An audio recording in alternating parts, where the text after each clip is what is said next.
Shalom Bapak Ibu Saudara-saudaraku yang terkasih dalam Tuhan Yesus Kristus. Selamat pagi, salam sejahtera untuk kita semua, dimanapun saudara-saudara berada. Selamat datang kembali di Renungan Kristen pagi hari ini.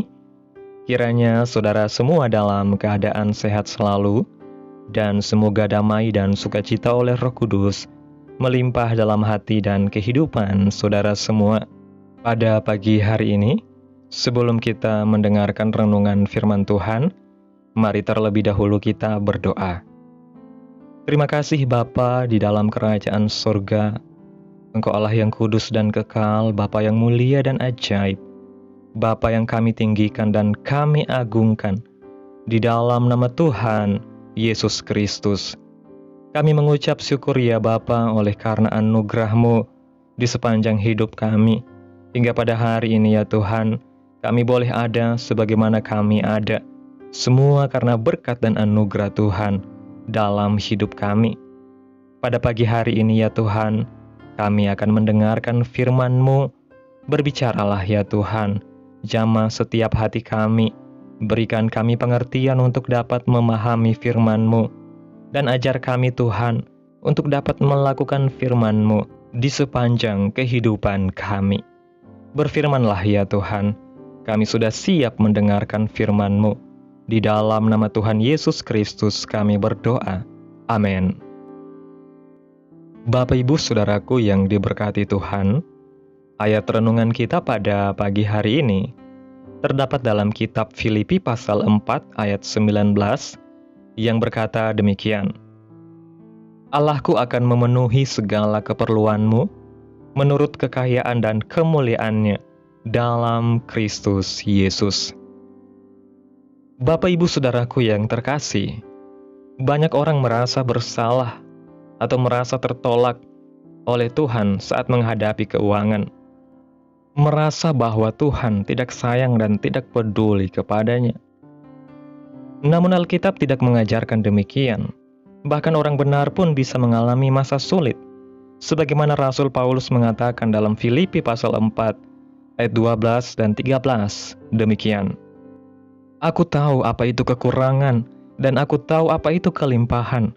Dalam segala hal dan dalam segala perkara tidak ada sesuatu yang merupakan rahasia bagiku. Baik dalam hal kenyang maupun dalam hal kelaparan, baik dalam hal kelimpahan maupun dalam hal kekurangan. Segala perkara dapat kutanggung di dalam Dia yang memberi kekuatan kepadaku. Yang penting bukan keadaan saat ini, tapi sikap hati dan iman kita di dalamnya. Tuhan bisa memakai kesulitan untuk mendidik kita dalam ketekunan, membentuk karakter kita, menyatakan mujizat-Nya dan mengalihkan kita ke jalan yang lebih baik. Hari ini kita akan belajar bersama bagaimana agar kita dapat memahami, percaya, dan bertindak dengan iman sesuai dengan firman Tuhan, bahwa Tuhan tetap memelihara dan memberkati kita, bahkan di masa sulit secara ekonomi. Yang pertama, Tuhan adalah sumber berkat. Paulus menegaskan bahwa Tuhan adalah sumber segala sesuatu, termasuk di tengah kesulitan finansial. Kata sanggup di sini dalam bahasa aslinya, dalam bahasa Yunani, menggunakan kata dunatos atau dunateo, yang menunjukkan kuasa ilahi yang aktif. Tuhan bukan hanya mampu secara teoritis, tetapi aktif bekerja untuk melimpahkan kasih karunia-Nya kepada kita. Sebagai orang percaya yang hidup oleh Roh Kudus, kita dipanggil untuk hidup dengan iman dan ketergantungan pada kuasa Allah. Tuhan sanggup memberkati umat-Nya, bahkan dengan cara yang tidak masuk akal secara logika manusia. Kesulitan keuangan bukan berarti Allah berhenti bekerja. Justru Roh Kudus bekerja di tengah kekurangan kita untuk menyatakan kuasa-Nya. Yang kedua, berkat dari Tuhan bukan hanya soal materi, tapi juga kasih karunia. Paulus tidak hanya berbicara soal berkat materi, tapi juga tentang kasih karunia, sukacita memberi, dan berkelebihan dalam kebajikan. Di tengah kesulitan, berkat Tuhan bisa datang dalam bentuk kekuatan, hikmat, koneksi ilahi, atau mujizat tepat waktu. Kesaksian banyak orang percaya menunjukkan bagaimana saat mereka tetap taat memberi dan mengandalkan Tuhan. Justru di masa paling sulit mereka melihat tangan Tuhan menyediakan kebutuhan mereka secara ajaib. Dalam 2 Korintus pasal 9 ayat 8, Paulus berkata bahwa Tuhan melimpahkan segala kasih karunia atau karis kepada kita. Artinya, berkat Tuhan mencakup lebih dari uang. Bisa berupa hikmat untuk mengelola uang dengan bijak, kedamaian di tengah ketidakpastian, koneksi ilahi, orang yang Tuhan pakai untuk menolong kita, pintu-pintu pekerjaan atau usaha yang terbuka, ketekunan dan daya tahan mental. Jangan hanya melihat berkat sebagai uang masuk rekening. Kadang berkat datang sebagai kekuatan untuk tidak menyerah atau hikmat untuk menghindari kerugian. Yang ketiga, tindakan menabur atau memberi, mengalirkan berkat dan menghasilkan ucapan syukur. Paulus berkata bahwa kebaikan jemaat dalam memberi bukan hanya mencukupkan kebutuhan orang lain, tetapi juga memuliakan Tuhan melalui ucapan syukur. Dalam ekonomi kerajaan Allah, kita tidak menunggu kaya dulu baru memberi. Kita menabur dalam iman dan Tuhan memakainya menjadi saluran berkat. Pemberian bukan sekedar tindakan moral, tapi respon kepada dorongan Roh Kudus. Saat kita memberi, kita sedang menyambut pekerjaan ilahi dalam hidup orang lain. Misalnya, kita memberi bantuan kecil kepada sesama, dan ternyata itu menjawab doa yang sudah berhari-hari dipanjatkan. Kita membagikan makanan dan itu membuka hati seseorang untuk datang kepada Kristus. Memberi bukan tentang jumlah, tetapi tentang ketaatan. Di tengah kekurangan, justru tindakan memberi bisa menjadi saluran berkat, mujizat bagi orang lain. Saat kita memberi meski dalam kekurangan, Tuhan memakai pemberian itu untuk memberkati orang lain, dan ucapan syukur pun naik kepada Tuhan. Roh Kudus menggerakkan umat Tuhan untuk memberi dengan sukacita, bukan karena mampu, tapi karena dipenuhi iman. Ini adalah salah satu bentuk ketaatan dalam dimensi iman dan karunia. Bapak Ibu Saudaraku yang diberkati Tuhan, seringkali di tengah pergumulan ekonomi kita lupa bahwa Tuhan bukan hanya sumber berkat, tetapi juga pemilik segala sesuatu yang ada di dunia ini. Ia tidak pernah kekurangan, dan gudang berkat-Nya tidak pernah habis. Tuhan tidak pernah tergoncang oleh krisis dunia, inflasi, atau kondisi ekonomi global, sebab Dia adalah Allah yang berdaulat atas segalanya. Ketika kita hidup dalam hubungan yang benar dengan Tuhan, kita sebenarnya hidup di bawah ekonomi sorga, bukan ekonomi dunia. Dunia mungkin mengalami resesi, tetapi surga tidak pernah bangkrut.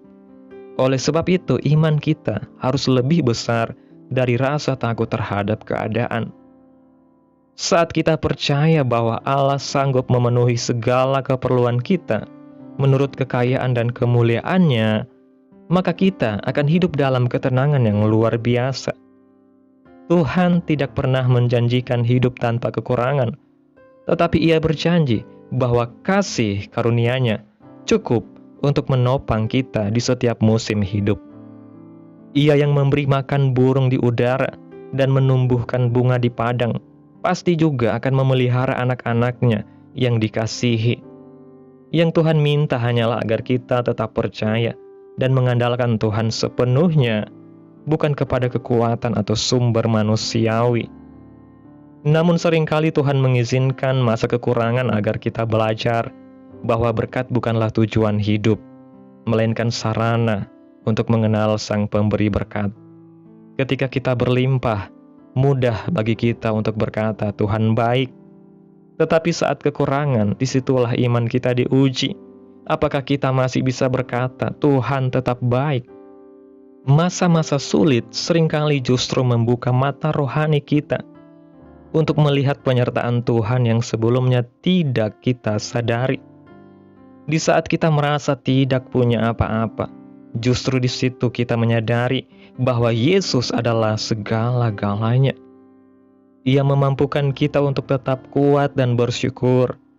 Mungkin berkat itu tidak datang dalam bentuk uang atau barang, tetapi dalam bentuk damai sejahtera di hati, kekuatan untuk bekerja atau hikmat untuk mengambil keputusan yang tepat. Kadang Tuhan tidak langsung mengubah keadaan kita, tetapi Ia mengubah cara pandang kita terhadap keadaan tersebut, dan itu jauh lebih berharga. Ketika kita memilih untuk tetap bersyukur di tengah kesempitan, kita sedang membuka pintu bagi mujizat Tuhan bekerja. Sebab ucapan syukur adalah bahasa iman yang mengundang tangan Tuhan turun bekerja di tengah kehidupan kita. Selain itu, Tuhan ingin agar berkat yang kita terima tidak berhenti pada diri kita, tetapi mengalir untuk memberkati orang lain. Dalam ekonomi surga, prinsipnya bukan menimbun, tetapi mengalirkan. Ketika kita memberi, sebenarnya kita sedang menabur di ladang Tuhan, dan ladang itu tidak akan pernah gagal menghasilkan panen. Tuhan tidak melihat besar kecilnya pemberian, tetapi melihat hati yang rela dan tulus. Kadang kita berpikir bahwa memberi hanya bisa dilakukan oleh orang yang berkelimpahan, padahal di mata Tuhan, yang berkenan adalah mereka yang memberi dengan iman. Memberi di masa sulit adalah bukti tertinggi dari kepercayaan kepada Tuhan. Saat kita menabur dengan air mata, Tuhan menjanjikan kita akan menuai dengan sukacita. Ingatlah, setiap pemberian yang kita lakukan dalam ketaatan dan kasih tidak pernah sia-sia. Tuhan memakai tangan-tangan yang rela memberi untuk mengubah hidup orang lain dan meneguhkan iman mereka. Bahkan dalam banyak kesaksian, orang yang menabur dengan iman justru mengalami pelipat gandaan berkat dengan cara yang tidak terduga. Tuhan sanggup membalas setiap kebaikan yang dilakukan dalam nama Tuhan, karena Dia sendiri adalah Allah yang setia. Bapak Ibu Saudaraku yang diberkati Tuhan, sebagai anak-anak Tuhan, mari kita terus menabur di ladang Tuhan, memberi dari apa yang kita punya. Mungkin kita memiliki materi yang banyak, kita bisa membagikan.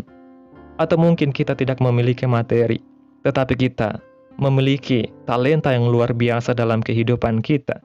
Mari kita gunakan semua itu untuk melayani Tuhan, menabur di ladang Tuhan, bekerja di ladang Tuhan.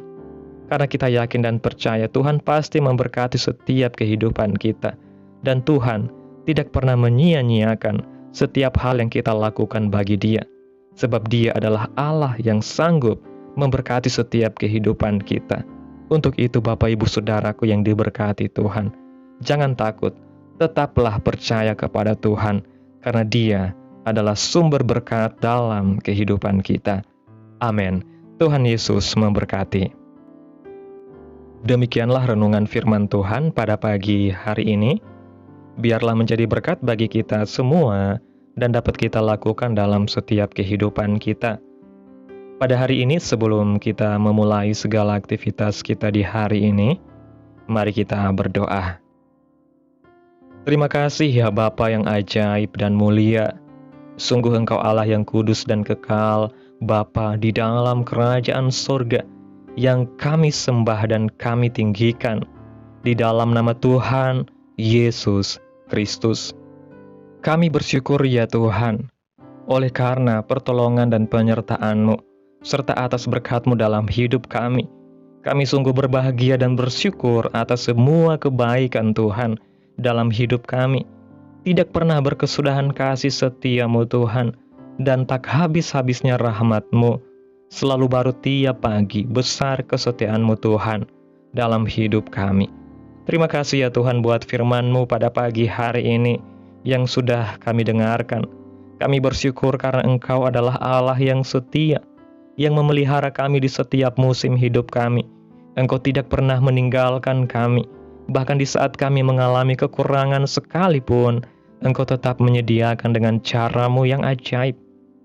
Ajarlah kami Tuhan, untuk selalu percaya bahwa Engkaulah sumber segala berkat, dan tidak ada sesuatu pun yang mustahil bagimu. Bentuklah hati kami, agar senantiasa bersyukur dan tetap menjadi saluran berkat bagi orang lain. Sekalipun dalam keterbatasan, berilah kami iman yang teguh untuk menantikan janji-Mu, dan jadikan hidup kami kesaksian nyata tentang kasih dan pemeliharaanmu yang sungguh luar biasa. Terima kasih buat firman-Mu Tuhan, biarlah boleh tertanam dalam hati kami dan dapat kami lakukan di setiap kehidupan kami. Dan biarlah firman-Mu terus menyegarkan jiwa kami, menghidupkan hati yang lemah dan lesu, dan membangkitkan harapan dan kasih. Berkati umat-Mu yang sudah mendengarkan firman-Mu hari ini, berkati di setiap saat, tempat dan kondisi hidup mereka agar senantiasa selalu merindukan dan membutuhkan firman Tuhan sebagai pelita kebenaran yang memerdekakan dan penghiburan yang menguatkan. Ajarilah kami bahasa firman-Mu dan bimbinglah kami untuk selalu hidup sesuai dengan kehendak-Mu agar kami selalu dekat kepadamu. Terima kasih Tuhan Yesus buat kesempatan hidup yang masih Engkau berikan. Kami mau pakai untuk hormat dan kemuliaan nama-Mu Tuhan. Segala pergumulan dan persoalan hidup kami serahkan di dalam tangan-Mu Tuhan. Engkau yang akan menyelesaikannya bagi kami. Kami hanya berharap kepadamu. Hamba berdoa ya Tuhan buat umat-umat-Mu yang sudah mendengarkan renungan firman Tuhan pada hari ini, yang saat ini sedang mengalami sakit penyakit, pergumulan masalah, kebutuhan ekonomi. Kiranya Tuhan jamah kehidupan umat-umat-Mu, sembuhkan sakit penyakit mereka, pulihkan keadaan umat-umat-Mu, memberkati perekonomian mereka, serta berikan jalan keluar dalam setiap pergumulan masalah yang umat-umat-Mu sedang hadapi. Dan ajarlah kami ya Tuhan untuk selalu berharap dan percaya sepenuhnya hanya kepada Tuhan Yesus. Kiranya Tuhan Yesus terus memberkati kehidupan kami, keluarga kami, sanak saudara kami, daerah tempat tinggal kami, bangsa dan negara kami, pemerintah kami. Biarlah semuanya dalam perlindungan-Mu ya Tuhan, dan jadilah sesuai kehendak-Mu yang terbaik dalam kehidupan kami. Pada hari ini Tuhan, kami anak-anak-Mu akan melakukan berbagai aktivitas.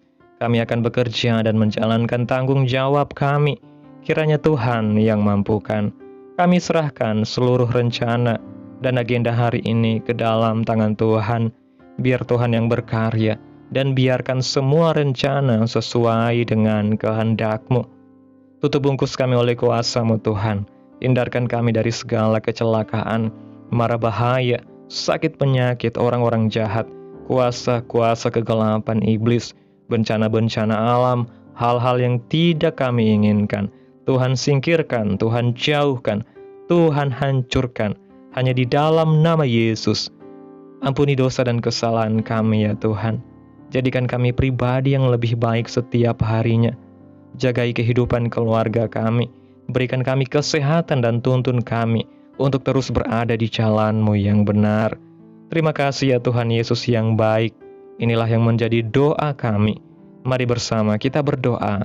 Bapa kami yang di sorga, dikuduskanlah nama-Mu, datanglah kerajaan-Mu, jadilah kehendak-Mu di bumi seperti di sorga.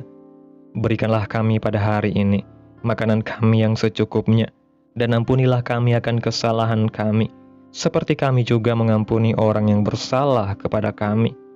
Dan janganlah membawa kami ke dalam pencobaan, tetapi lepaskanlah kami daripada yang jahat, karena Engkaulah yang mempunyai kerajaan, dan kuasa, dan kemuliaan, sampai selama-lamanya. Amin. Mari kita terima berkat Tuhan. Tuhan memberkati engkau dan melindungi engkau. Tuhan menyinari engkau dengan wajah-Nya, dan memberi engkau kasih karunia. Tuhan menghadapkan wajah-Nya kepadamu dan memberi engkau damai sejahtera. Terimalah berkat Tuhan di dalam nama Tuhan Yesus Kristus. Amin. Selamat pagi, selamat beraktivitas. Tuhan Yesus memberkati.